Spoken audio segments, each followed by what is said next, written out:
What is up, Bravado in Essex? It's your favorite radio station, KBCR, broadcasting straight from the shore near Essex. I'm your on-air personality and disc jockey GC from the Baja Tens.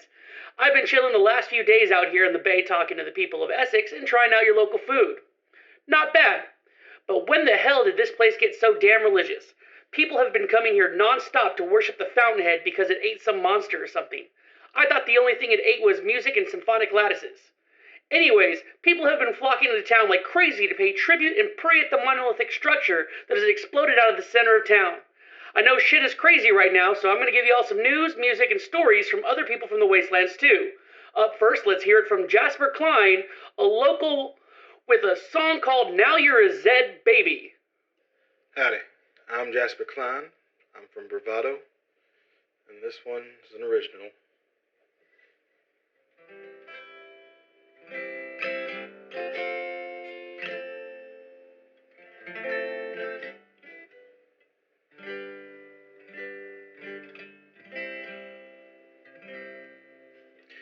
The first time I met you was down in the Dells. We traded brews, I thought you were swell. Back to back fighting, gasping for life. I thought perhaps you could use a new knife.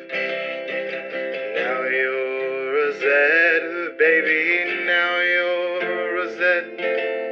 I thought I would love you, but now you're undead.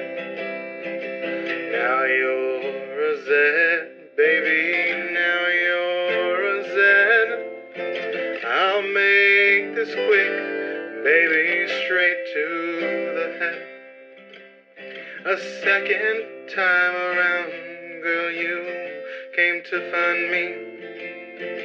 Some poor duster was stuck up in a tree.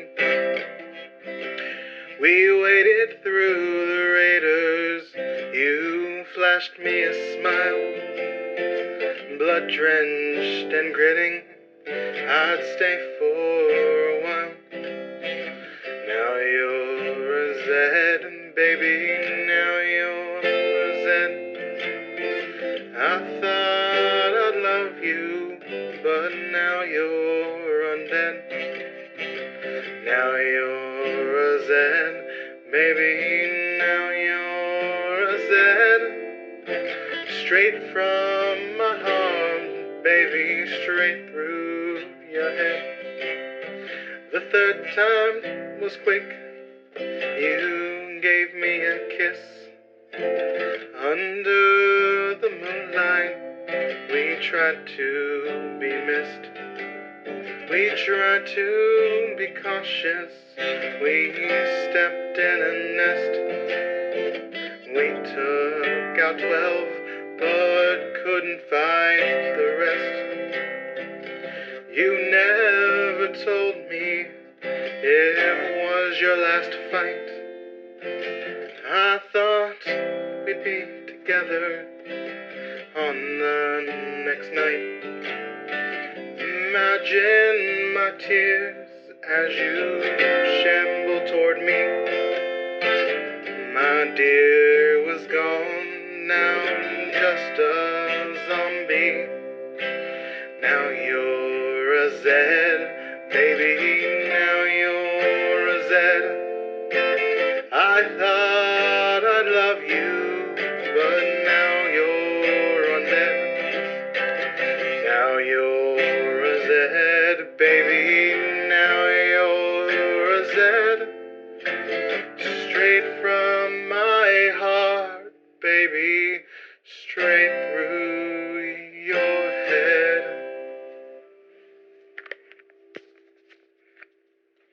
That was a wonderful song from one of your very own Jasper Klein, y'all. Now, I need you to give me a hearty howdy tie to my sensei, the one, the only, Broken Coast Bone Breaker Ty, with our brand new segment called Sensei Ty Says. Take it away, Sensei.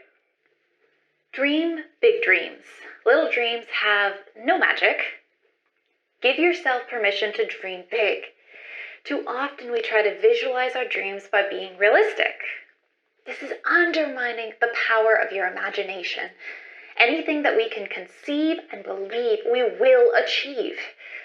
School taught us to be realistic, but we were born creative geniuses. Get back to your roots and dream incredible visions of what your future will be. Inspiring words from my mentor, Sensei Tai. We all need strong words to help us out from time to time. My favorite garage of El Dorado is completely underwater due to some Dolphini breaking through a giant dam and pretty much wrecking everything. Citizens of El Dorado are currently homeless, resting at the Camp Nowhere at the base of a place called the Lonely Mountain. Big spooky name for a place where everyone pretty much hates Hellions, and for good reason.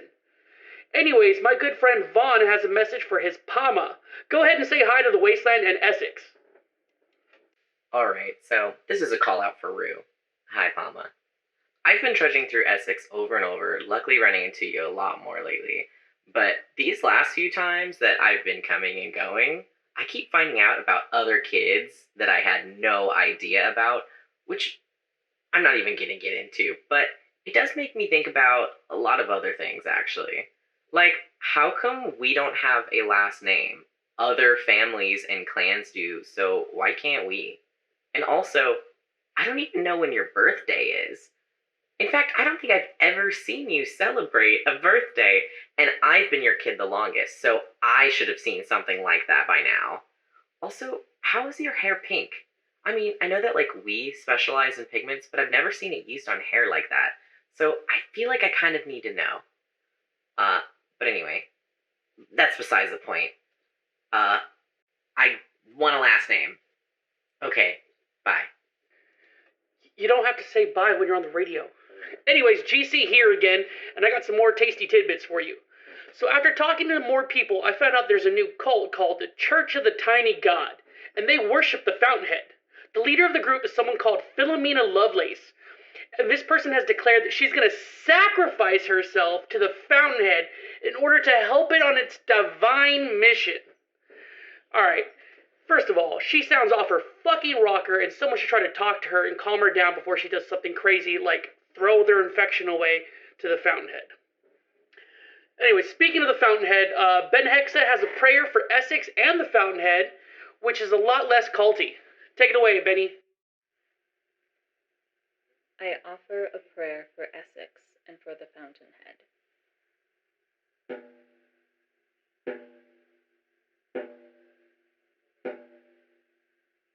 I call on spring, on lush blooms and new beginnings. I call on summer, on warm and productive days. I call on fall, on vermilion leaves and burning passion. I call on winter, on quiet chill and healing introspection.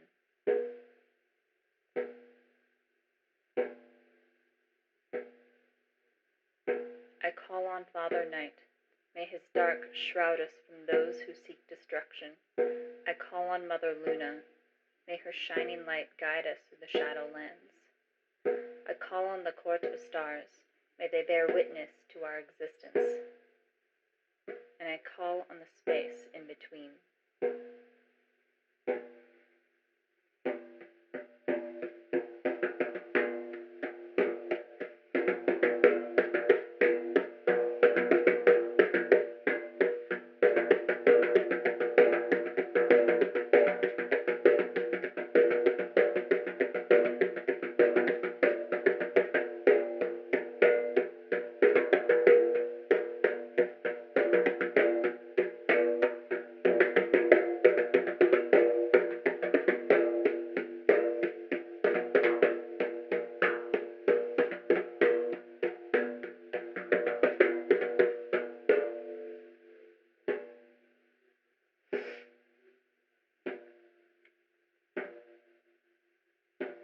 I thank spring for new life from sure death.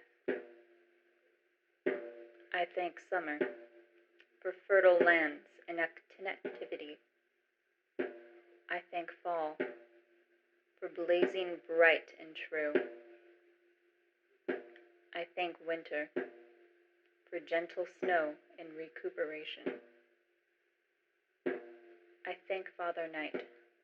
May his darkness clothe the hidden. I thank Mother Luna. May her light guide the weak. I thank the Court of Stars for testifying our stories. And I thank the spaces in between. Okay, that was pretty heavy, and I apologize. This has been a pretty heavy broadcast so far, so let's spice things up with a nice instrumental song to relax you and give you some nice R&R. This is a song from a fellow Baja 10 member called K-Day, who brought out the guitar and ukulele to write a song she calls Mykonos. Alright, listen up.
Alright, I love the way that sounds. Beautiful, light, soulful, perfect. Well, it's not a bravado and Essex trade for me, unless there are road royals here. So it's my extra special shout out to all the royals at this trade here in Essex right now. I even went out and did the damn near impossible for this broadcast because I love you so much. I found the one with perfect hair and a funny accent who wears checkers. I was able to pin him down just long enough to get him to read a little poem for us today about King's Court. Take it away, Axel from the Road Royals. Punk Rock John introduced himself to me at my first show. He said, "Kid, protect your teeth, do not lick the walls, and don't piss off the crusties. If you get cut, let it bleed, you'll be fine." I was 15 years old, thinking about unzipping my veins. And while most 15-year-olds would have done drugs or written a fucking poem, I went to shitty bars and basements and gave my best friends black eyes. For the first time in my life, I knew that when I fell, someone was gonna pick me up. That first mosh pit was not a quiet conversation about suicide. It was Punk Rock John telling me, "Hey, asshole, don't kill yourself. Don't waste your unscarred knuckles." My rage bloomed. Why hate myself when I can hate my parents, high school, the radio, record stores, magazines, corporations, yuppies, my parents, cops, rain, sunshine, beach days, phone books, and tiny fucking cupcakes? God damn. If that first day of punk didn't sound like Buddy Holly played back, double-time, distorted, compressed into 4 chords, The first time I saw Punk Rock John, he was halfway through a front flip stage dive, and he landed directly on me. He picked me up, dusted me off, and threw me back in the pit. Punk Rock John was 6'4", had hands the size of a kick drum, and he smelled like a 20-year-old rain. He was Noah. He was our shepherd. One time, I was getting ready to dropkick some metal kid when John got me in a headlock and said, "Quit fucking around. You don't know who this kid's friends are, and I ain't putting you out if they set you on fire." John told us the Church of Punk Rock was always open. If you want to pray, just crank up the stereo until your ears bleed. If you want to pray, just grab your brothers and sing. Sing out of tune. Sing the wrong words. Just sing loud. But then some out-of-town skin dropped a guillotine knife blade into John's skull. The blood was pouring from his ears. He was dead before he hit the ground. John brought me into a world where I felt loved, and that world took him away. I buried my leather jacket, patched the holes in my jeans, and tried to pluck the cords, like stitches, from my chest. But John still speaks to me.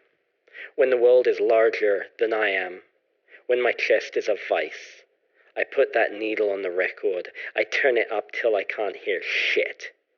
And I tell myself, as long as I have hands, I can break something. As long as we can breathe, we can sing. As long as I can remember, I will hear him. He says, "Kid, you'll be fine." I can't believe I even got a hold of Axel for more than 5 minutes of time. Refocusing back to Essex and the issue at hand, have y'all heard this shit about the Fountainhead? It's been scanning the minds of all the survivors in town to create a paradise by its own design. Does that paradise include different strains? Does it include the DJ clans? Does it include you? Let me know what you think by finding me in town, or just let others that know me find out what you think and think whether or not this is a good idea or not. I got Vaughn here again, and he wants to let a special shout out to someone he cares about. Go on, big boy, go say something.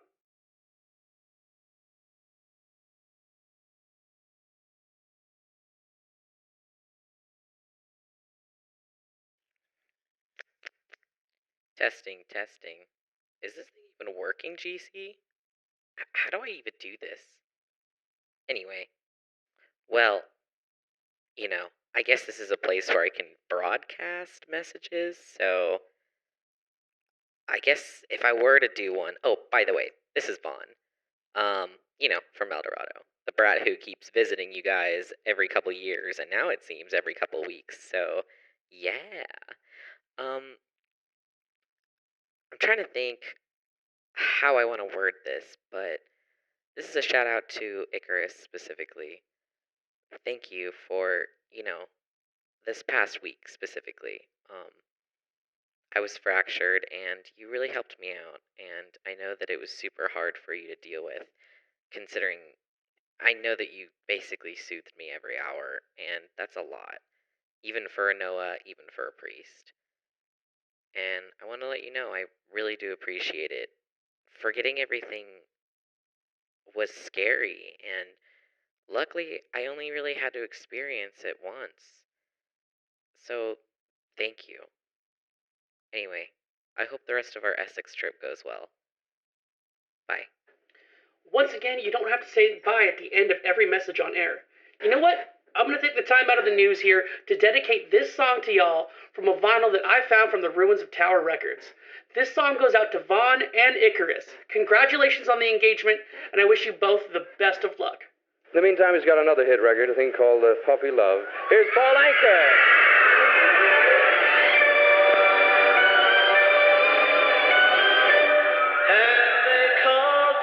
Puppy love.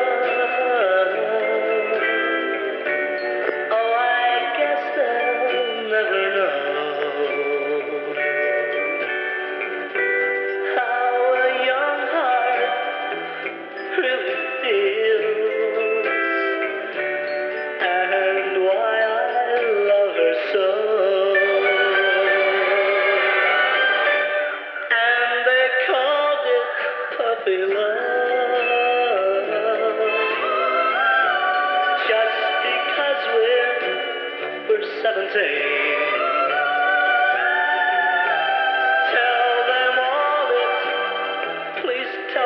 isn't fair to take away my only dream.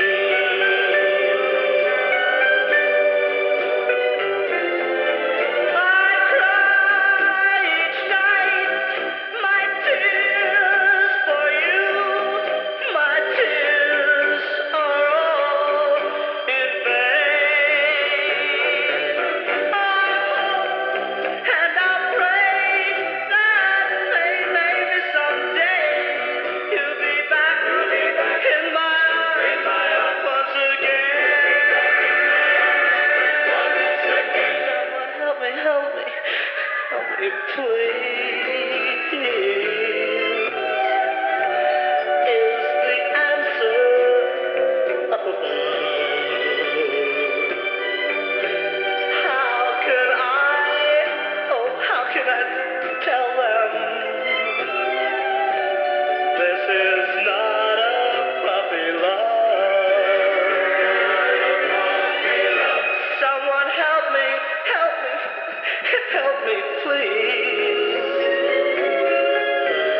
Is the answer up above? How can I ever tell them this is not a puppy love?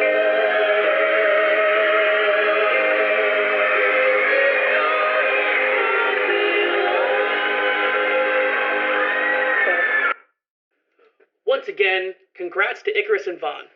Soon it's party time, and if you need someone that knows how to read a crowd and spin music, I'm your DJ. Speaking of parties, have y'all heard about the Children of the Electric Sky? Rumor has it they're throwing a month-long party in El Dorado at a place called the Rotella Rotunda. No money needed to get inside the party, and drugs are free, and the music plays non-stop for a month. It sounds too good to be true, so if y'all find anything out about them, you let me know, yo. Anyways, here's Eros the Drug Dog with a special message for everyone. Good morning, Essex. This is St. Aaron's, Drug Dog, and Hot Shit About Love. I've got more titles, more last names, but you know. Couple things. First, if you are a heathen from Essex and you need help with anything, once I leave, you can send me a letter. While I'm here, you meet me at the Maroon Mimosa Bar and Casino. It is the flying thing you will see in the sky on the way in. Second, I've got a little bit of a heretic problem back home called the South Sat 67. They have been opposing those who have not first prohibited them from enjoying it now, which means I will be eliminating them from the fucking face of the earth. And if you have any death-proof or death-proof friends, I would very much like to gain access to those. You will be compensated if you need it, but donations are also really, really helpful. Anything else you would like to donate is also welcome, but I am only in the shopping for death-proof friends. And thirdly, if you are a leader of a faith or a cult, I would like to talk to you about a joint prayer thing, combining our two faiths that I can use whenever I have to satiate one of yours. And with that, I'll hand it on back to my brother GC to give you whatever music you want to hear. Fuck, that audio quality was absolute trash. Alright, I got another song from Jasper Klein that isn't trash quality. Let's listen to this called Sing his song called Wayfaring Stranger. Howdy, I'm Jasper Klein from Bravado.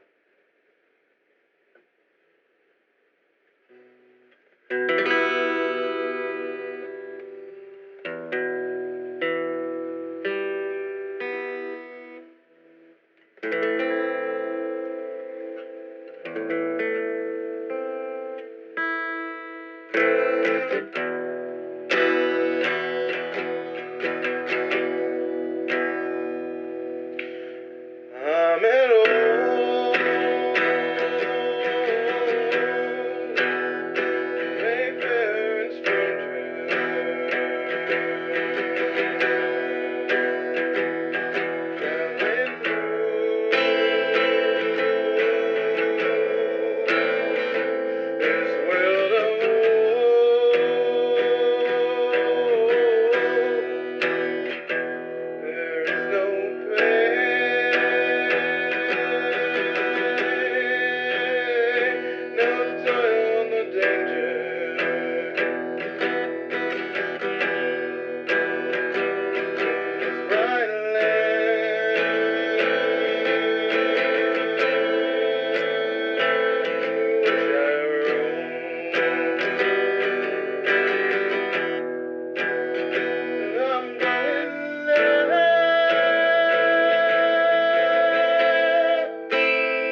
Heading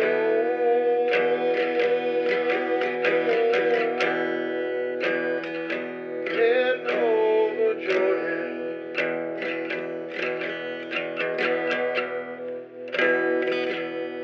I'm just going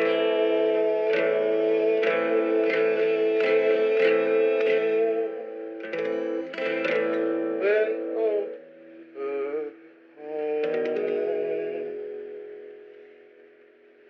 Thank you. Great song from a great guy. I feel like I've been talking so fucking long, yet I haven't done a single PSA yet. So here we go. Official Broken Coast Radio PSA time. If you misgender someone intentionally, I'll break your fucking kneecaps. Respect people's pronouns, you dumb fucks.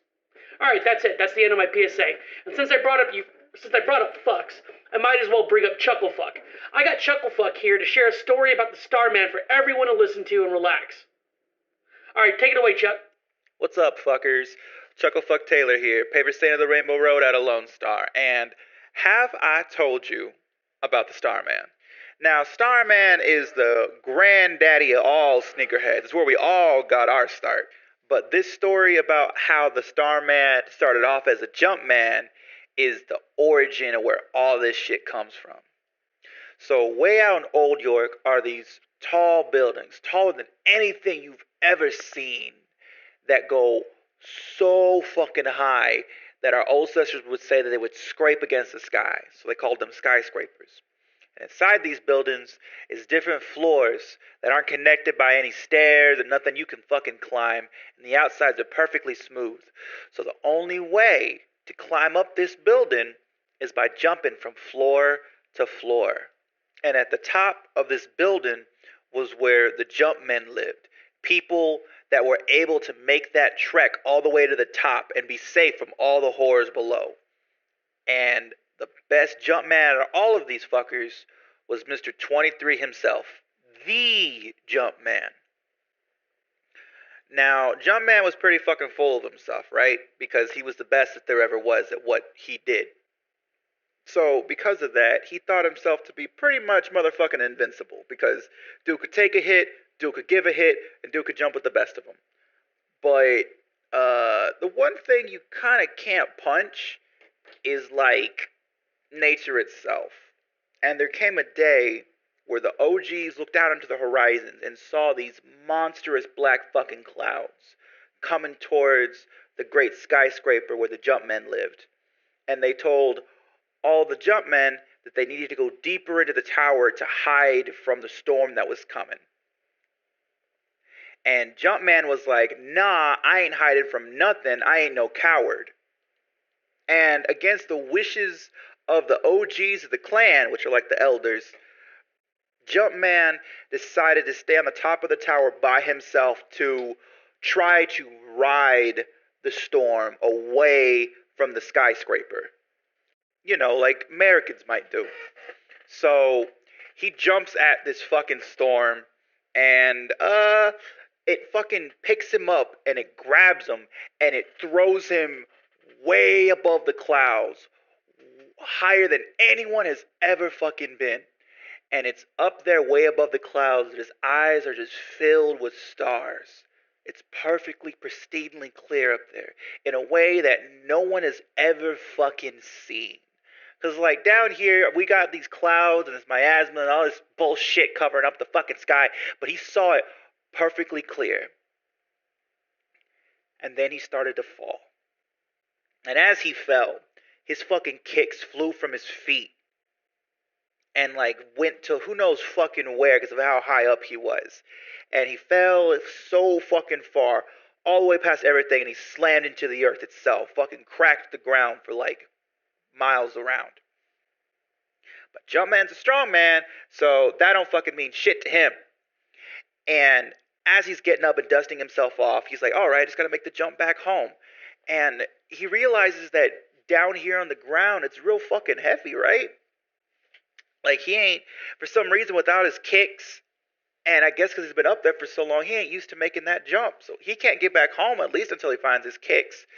But, and all these fucking Zed and Raiders shit down here. And Jumpman ain't got no problem with it. He's handling it on his own. But the fun thing about the Wasteland is it doesn't fucking quit. It doesn't take breaks. It just keeps coming and hits you fucking forever. So Jumpman handled this shit for like 3 days and 3 nights, and then he started to finally get worn down by everything. And was like, needing some fucking help. And out of fucking nowhere, this fucking tall, skinny, green looking motherfucker, like, jumps out and starts hopping on fucking dudes' heads to grab Jumpman and to, like, get him away from, like, all the fucking bad shit. And he's like, what the fuck are you doing? He's like, saving your fucking life. So this guy saves him and introduces himself as a Ghostbuster, something having to do with that weird-ass machine he's got on his back. And Jumpman saw the way he was able to jump away from all that bad shit. And he's like, hey, man, the way you move is pretty fucking fly. So, tell you what, I'll watch your back if you'll teach me how to jump. I gotta go find my kicks. Guy's like, all right, sure, yeah. It's better to travel as a pair. Let's go. And so they start traveling the wasteland in search of the Jumpman's kicks. So, as they're traveling the wasteland in search of the Jumpman's kicks, they run across this guy known as Bag Kid. Now, why they call him Bag Kid? Because in his bag is the solution to any problem he ever fucking came across. Things seemed like it was fucking bottomless. Like, no matter what he ran into, he had something in his bag for it. And when they first met him, he had on these pair of kicks with these sweet-ass wings on them. And Jumpman saw these, and he was like, yo, yo, yo, yo. He's like, those kicks look pretty fly. Do you think they could get me home? And he's like, nah, these ain't for jumping kicks. These are running kicks. Let me show you. And so there's this huge fucking ravine. And he's like, watch this.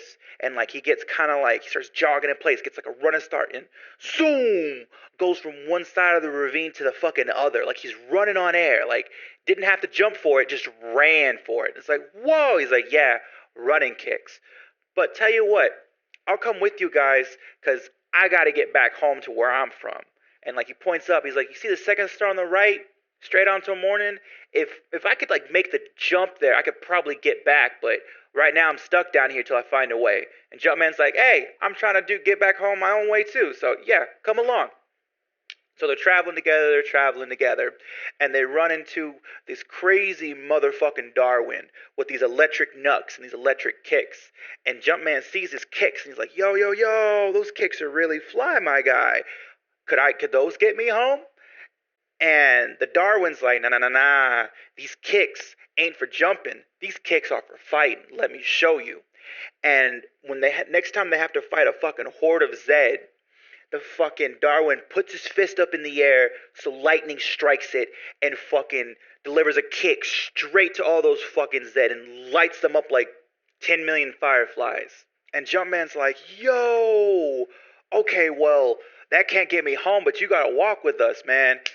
And the Darwin's like, yeah, I'll walk with you guys. I'm training to get my fighting better, so I could use the practice I could get. So they're traveling together, and they've been doing this for a hot minute.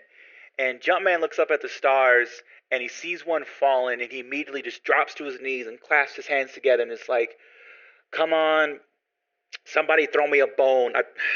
I just need a little bit of help to be able to find my kicks. And as he's looking up at that star, he starts noticing that it starts getting bigger and bigger. And then all of a sudden, it fucking lands in the ground near them. Turns out it ain't no normal falling star. It's a fucking spaceship from way up there in the out there space. And so the fucking 4 of them run over there to fucking check it out. And inside the fucking spaceship is like this little dude who got all his clothes burned off. So he's like laying there naked as the day he was born. And they're like, yo, yo, yo, dude, are you all right? Well, hey, man, are you okay? What do you need? What's up? And this little dude just fucking shakes his head and looks up at them and goes, boil. And they're like, boil? He's like, boil. And they're like, all right, little dude must be hungry, craving chicken and bullshit. So let's get him some grub. Turns out this little motherfucker can put it away like nobody's business. Like fucking, he eats. He's like a black hole, dude. Don't stop. And then it also turns out that like this little dude's a fighter. like a fighter better than anybody you've ever seen. That special thing that you can do that you think that it's only you? Nah, little dude can do it too. He just has to see you do it. But he's not a fighter. Like, he's a chill dude. He just wants to eat food and hang out with his friends. And like, so they all start traveling together and things are going great. And then they find out from the little dude that the place he came from, the out there space, has this whole fucking colossal group of people called the Guardians of the Galaxy that protect us from all the black shit up there called the Nothing. And the reason it's called that is because it fucking eats planets. Planets, people, anything it gets hands on. And shit up there doesn't die. It vanishes to where you can't remember nothing from what it was. It just becomes nothing. And it's up to the Guardians of the Galaxy to protect us from that bad shit. You think these fucking Zed and these Raiders and all these other assholes down here are fucking bad? You ain't seen shit from the fucking horrors that are way up there. So they start traveling together. And eventually they find the Jumpman's kicks. Now sneakerheads will fucking argue up and down about what the Jumpman's kicks look like. Like whether they were fucking glittery ruby reds like Dorothy herself got him back home. Or were they fucking pitch black and sparkled like the night sky? Or were they solid fucking gold? Like, it goes back and forth over which variation of the story that you're listening to. It doesn't matter because all stories are true. Different versions, but all are true. So, Mans finally finds his kicks, and he's talking to the Star Warrior about everything. And he realizes that in his time being in the waste, he'd fallen in love with the place. And he wanted to protect it in the way that only he, the Jumpman, could. And he wanted to go back up there to the out there space with the Star Warrior. And when he decided this, Ghostbuster was like, nah, man, you can't leave. You can't leave me here by myself. I've been with you longer than any of these guys. You're like a brother to me. And Jumpman's like, tell you what, you gotta stay here. You got to spread my story. You got to tell every person you come across about how important your fucking kicks are. And if their kicks are fly enough, and if they're strong enough, and if they can make the jump to the out there space, they can come help me. Help me defend all of our friends and family against the Nothing and the out there space to join the Guardians of the Galaxy. And the Ghostbuster heard this, and he took it to heart, and he said, fine. I'll stay here, I'll tell your story, and I'll help fucking Bad Kid get back home. I'll help the Darwin do whatever he has to do with his fights. But I'm gonna come up there one day. When enough people get together, we're gonna come join you. And Jumpman was like, all right, you can do that. So then he wrapped one arm around the Star Warrior, and he jumped once, twice, and zoom straight into the sky. He warp jumped from the ground straight up in there to the out there space. So now when you look up at the sky and you see a fucking shooting star, it's the Jumpman. Warp jumping from world to world, protecting us from the bad shit out there, looking for people strong enough to join the Guardians of the Galaxy. And that if they're fucking fly enough, and if they're strong enough, they can help us. And they can make this place better than it ever was. So today, lift up your chin. Shine those kicks and keep those stars in your eyes. Keep these stories, these words, close to heart and wear it like armor. Because dealing with the nothings, the heartless, and what bumps round in the underdark, well, that's a tale for another time. Tossing this mic back to you, GC. This has been Bravado's Paper Stain of the Rainbow Road, building bridges from station to signal as telling visionaries secret the first monolith. Keep your ears to the pavement for soundtracks and heartstrings. And always remember, survivors, all stories are true. Different versions, and all are true. True. Well, anyways, I'm done here, so I'm going to end the broadcast with one last song from the family ukulele to try and bring everyone a little bit of peace and relaxation. Hey, Fountainhead, you like music, right? Why don't you listen up and calm the fuck down?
All right, that's the broadcast, folks. I'll see everyone around town.